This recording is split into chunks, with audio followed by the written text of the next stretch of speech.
அஸ்ஸலாமு அலைக்கும் வரஹ்மத்துல்லாஹி வபரகாத்துஹு.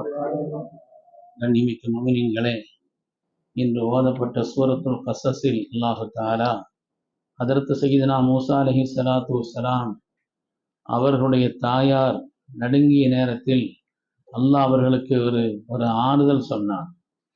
அவர்கள் விஷயத்திலே அல்லாஹ் தஆலா ஒரு ஆறுதல் சொல்லி, நீங்கள் கவலைப்பட வேண்டாம், வஅவ்ஹைனா இலா உம்மி மூஸா அன் அர்திஇ فإذا خفت عليه فألقيه في اليم ولا تخافي ولا تحزني إنا رادوه إليك وجاعلوه من المرسلين. ஏனென்றால் ஆண் குழந்தை பிறந்தால் அப்படியே உயிரோடு அவன் கொலை செய்து கொண்டிருந்த ஃபிரௌன், அப்படிப்பட்ட ஒரு காலகட்டத்திலே பிறந்தவர்கள் தான் அதற்கு மூஸா அலைஹிஸ்ஸலாம். ரப்பினுடைய மகத்தான ஒரு சன்மானம், எல்லா சூழ்ச்சியையும் மிகைக்கக்கூடிய சூழ்ச்சி, வெற்றி ரப்புக்கு உண்டு என்ற ஒரு நிலையிலே அல்லாஹு தஆலா ஹதரத் மூஸா அலைஹிஸ்ஸலாத்து வஸ்ஸலாம் அவர்களுக்கு அவருடைய தாயாருக்கு அல்லாஹ் கொடுத்த வாக்குறுதியை நிறைவேற்றி காண்பித்தான் என்று பார்க்கிறோம். இன்னா ராத்தூஹு இலைக், அல்லாஹ் நிச்சயமாக உங்களுக்கு திருப்பி கொடுப்பான், நபியாக ஆக்கி கொடுப்பான் என்று அல்லாஹ் சொன்னான்.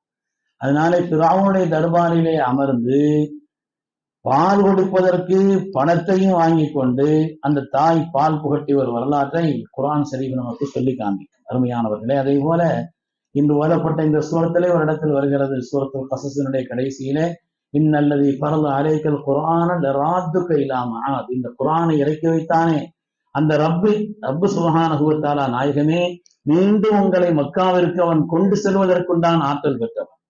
வாக்களிக்கப்பட்ட அந்த இடத்திற்கு அல்லாஹு தஆலா மீண்டும் உங்களை அவன் கொண்டு செல்வான் என்று அல்லாஹு தஆலா மக்காவினுடைய வெற்றியை பற்றி சோபனம் சொல்வான் என்று சொல்வார். பொதுவாக அல்லாஹுவோ அல்லாஹுடைய ரசூலோ ஒரு காரியத்தை குறித்து வாக்குறுதி சொல்லிவிட்டால், வாதா செய்துவிட்டால், அந்த வாக்கை அல்லாஹு தஆலா ஒருபோதும் அதற்கு மாற்றம் செய்ய மாட்டான்.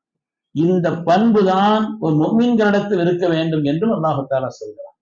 இன்றைய காலகட்டத்தை பொறுத்தவரையிலே வாக்குறுதிகளுக்கெல்லாம் எந்த மரியாதையும் இல்லாமல் ஆகிவிட்டது. பொய்யான வாக்குறுதிக்கு உதாரணமே தேர்தல் வாக்குறுதிங்கிற அளவுக்கு வந்துருச்சு. பொய்யான வாக்குறுதி என்ன தேர்தல் வாக்குறுதி மாதிரி இருக்குது என்று சொல்லக்கூடிய அளவிற்குண்டான ஒரு நிலையிலே இன்றைய காலகட்டம் வாக்குறுதிகளுக்குண்டான எந்த மரியாதையும் இல்லாத ஒரு காலகட்டமாக ஆகிவிட்டது. ஆனால் ஒரு முஃமினை பொறுத்தவரையிலே வாக்குறுதியை நிறைவேற்றுவது என்பது ஈமானுடைய அடையாளம். கண்மணி நாயகம் ஸல்லல்லாஹு அலைஹி வஸல்லம் ஒரு முஃமின் என்பதற்கான அடையாளமாக வாக்குறுதியை நிறைவேற்றுவதை சொல்லி காண்பித்தார். ஒரு முஃமின் என்பவன் அல்லாஹுவின் மீது நம்பிக்கையாளனாக இருக்க வேண்டும் என்பது மாத்திரமல்ல, மற்றவர்களும் அவனை நம்பும்படி அவன் இருக்க வேண்டும். இவன் அல்லாஹ்வின் மீது நம்பிக்கை கொண்டிருக்கிறான், ரப்பினுடைய நம்பிக்கையை அவன் ஈமானை உள்ளத்தில் வைத்திருக்கிறான் என்பது மாத்திரமல்ல, மற்றவருடைய நம்பிக்கையும் பெறக்கூடிய அளவிலே ஒரு முஃமின் இருக்க வேண்டும் என்று அல்லாஹ் தஆலா விரும்புகிறான். அதை நமக்கு இஸ்லாம் சுட்டி காண்பிக்கிறது. அருமையான பெருமக்களே, அந்த வகையிலே அல்லாஹு தஆலா சொன்ன வாக்குறுதியும் நிறைவேற்றினான் என்பதை குர்ஆனிலே பார்க்கிறோம். கண்மணி ரசூலுல்லாஹி ஸல்லல்லாஹு அலைஹி வஸல்லம் அவர்களுடைய வாக்குறுதி, அவருடைய காலத்தில் எந்தெந்த வாக்குறுதி சொன்னார்களோ அதையெல்லாம் நிறைவேற்றி காண்பித்தார்கள். ஸல்லல்லாஹு அலைஹி வஸல்லம் சொன்னார்கள், சுராக்காவுக்கு சொன்னார்களே ஹிஜ்ரத்தின் பொழுது ஒரு காலம் வரும், சுராக்காவுக்கு சொன்னார்கள் ஒரு காலம் வரும், அந்த நேரத்திலே கிஸ்ரா வெற்றி கொள்ளப்பட்டு அதனுடைய ஒட்டியானங்களும் அதனுடைய கிரீடமும் உங்களுக்கு அணிவிக்கப்படும் என்று கண்மணி ரசூலுல்லாஹி ஸல்லல்லாஹு அலைஹி வஸல்லம் சோபனம் சொன்னார். அதற்கு உமர் இப்னு கத்தாப் ரலியல்லாஹு காலகட்டம், சுராக்கா அவர்கள் ரொம்ப தளர்ந்து போயிருந்தார்கள். ஸல்லல்லாஹு அலைஹி வஸல்லம் சோபனம் சொல்லி 15 வருஷத்துக்கு பின்னால் உள்ள ஒரு காலகட்டம், அது ரொம்ப தளர்ந்து போயிருந்தார்கள். அதற்கு சய்யிதுனா உமர் இப்னு கத்தாப் ரலியல்லாஹு அவர்கள் இஸ்ராவினுடைய அந்த எல்லா விதமான பொக்கிஷங்கள் எல்லாம் ஒரு இடத்தில் ஒப்படைக்கப்பட்ட பொழுது ஹஜ்ரத் ரசூலுல்லாஹி ஸல்லல்லாஹு அலைஹி வஸல்லம் அவர்கள் அந்த நேரத்திலே ஹஜ்ரத் சுராக்காவை அழைத்தார். சுராக்காவை அழைத்து அந்த கிரீடத்தையும் அதுபோல அந்த ஒட்டியானத்தை இந்த அரசர்கள் போடக்கூடிய அந்த எல்லாவற்றையும் போட்ட நேரத்தில் அல்ஹம்துலில்லாஹ் அல்லதி ஸலபஹா மின் கிஸ்ர பின் ஹுர்முஸ் வ அல்பஸஹா சுராக்கத்துல் அராபி அல்லாஹு தாலா மன்னனான அந்த கிஸ்ரா மன்னனிடத்திலிருந்து அதை வெளியாக்கி நீக்கி ஒரு அராபியான சுராக்காவிற்கு இதை அணிவித்தானே அந்த ரப்புக்கு என்ன புகழும் என்று சுராக்கா சொன்னதை பார்க்கிறோம். அது அல்லாஹ் அருமையானவர்களே, அதனாலே அல்லாஹுவோ அல்லாஹுடைய ரசூலோ ஒரு வாக்குறுதியை சொன்னால் அதை நிறைவேற்றினார்கள். மோமீன்களும் அப்போ இருக்க வேண்டும் என்று நினைத்தார். நாமளும் ஏதாவது ஒரு விஷயத்தை வாக்குறுதி கொடுத்தா சிறிதோ பெரிதோ அதை நிறைவேற்றுவதற்குண்டான ஒரு நிலைதான் உங்களுடைய ஈமானுடைய பண். அந்த நசீவை தந்திரல வேண்டும். கவனம் செலுத்தி அந்த வாக்குறுதியை கொடுக்கும். ஏதாவது ஒரு வாக்கு சொல்றோம்னு சொன்னா அந்த வாக்கு சும்மா விளையாட்டுக்கு சொன்னேன், போன போக்குல சொன்னேன் அப்படிங்கிற மாதிரி இல்லாம நம்முடைய ஈமானுடைய அடையாளம் என்று அல்லாஹ்வுடைய ரசூல் சொல்லி இருக்கிற காரணத்தினாலே அது விஷயத்தில் கவனம் வேண்டும். உமர்லானுடைய காலகட்டத்தில் நடந்த பிரபலமான ஒரு வரலாறு. ஒரு 3 பேர் ஒரு ஆளை பிடிச்சி இழுத்துட்டு வந்தான். 3 பேர் சேர்ந்து ஒரு ஆளை பிடிச்சி இழுத்துட்டு வந்தான். அவர் சொன்னாங்க, இவரு எங்க தகப்பனார கொலை செய்துட்டாருன்னு சொன்னான். எங்க தகப்பனார கொன்னுட்டாங்க அப்படின்னு சொல்லி ஒரு 3 பேர் சேர்ந்து ஒரு ஆளை பிடிச்சி எடுத்துட்டு வந்தாங்க. அதற்கு உமர் இப்னு கத்தாப் ரலியல்லாஹு தஆலா அவர்கள் அவனிடத்துல கேட்டாங்க. ஏன்னா அவங்க வந்த நேரத்தில் நுரீது மின்க அன் தக்தஸ்ஸலனா மின் ஹாதர் ரஜுல் ஃபகத் கத்தல வாலிதனான்னு சொன்னாங்க. உடனே சார் அதற்கு உமர் ரலியல்லாஹு தஆலா கேட்டாங்க, சொல்றது உண்மைதானான்னு கேட்டாங்க. ஆமா, அவங்க தகப்பனாருக்கு சொந்தமான ஒரு தோட்டம் இருந்துச்சு, என்னுடைய ஒட்டகம் அந்த தோட்டத்துல போய் மேய்ஞ்சிச்சு. அப்ப இந்த தகப்பனார் ஒரு கல் எடுத்து ஒட்டகத்துக்கு அது என்னால தாங்க முடியல, அதனால அதே கல் எடுத்து நான் அவரை போட்டேன்.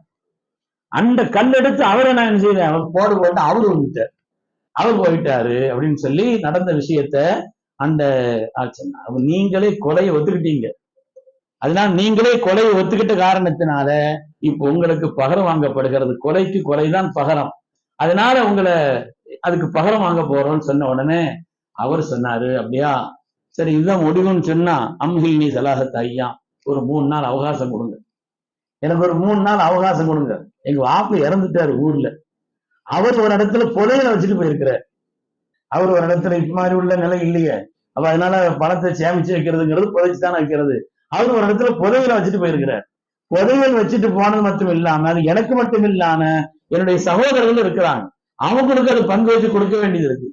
இப்ப நீங்க என்னங்க கொலை செய்துட்டீங்கன்னா அந்த புதையலும் போயிடும், என் சகோதரர்களுக்கு சொத்து கிடைக்காம போயிடும், பணமும் இல்லாம போயிடும். அதனால 3 நாள் அவகாசம் கொடுங்க. பாருங்க, இந்த கதையெல்லாம் வேண்டியது.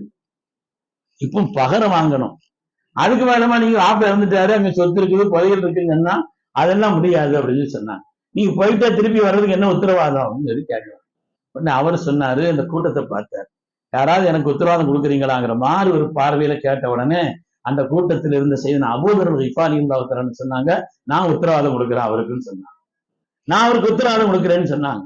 உமர்தான் கேட்டாங்க, என்ன செய்றீங்கன்னு தெரிஞ்சுதான் செய்றீங்களான்னு கேட்டாங்க. என்ன செய்றீங்கன்னு தெரிஞ்சுதான் செய்றீங்களா? ஒருவேளை அவர் அந்த 3 நாளைக்குள்ள வரலன்னு சொன்னா அது பேர் என்ன நடக்கும் தெரியுமான்னு கேட்டாங்களாம். அது பேர் என்ன நடக்கும் தெரியுமான்னு கேட்டாங்களாம். ஆமா தெரியும், என்ன நடக்கும்னு கேட்டாங்க. அதுக்கு வரமா நான் கொலை செய்யப்படுவேன், அது தெரிஞ்சுன்னு சொல்றீங்களா? ஆமான்னு சொன்ன உடனே சரின்னு சொன்னான். சரி அப்ப நீங்க போயிட்டு வாங்கன்னு அவருக்கு உத்தரவு கொடுத்தாச்சு. அவர் போயிட்டார்.